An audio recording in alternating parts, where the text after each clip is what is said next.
আজকাল তো ভালোই শুনছি ক্লায়েন্ট ব্রাইড মানে কেউই কাউকে ছাড়ছে না, সবাই সবাইকে নিয়ে বলছে। আর কিছু কিছু কথা না বললেও নয়, সেরকমই হয়ে যায়। তো চলো আমি আজকে কিছু বলি ক্লায়েন্টের বাড়ির লোকের উদ্দেশ্যে।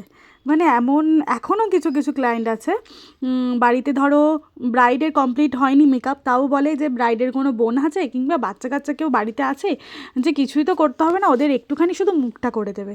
তো বলছি কাকিমা বড় মা, ওই একটুখানি মুখ করার জন্যই অনেক কষ্ট করে শিখতে হয়, আর অনেক প্রোডাক্টও লাগে।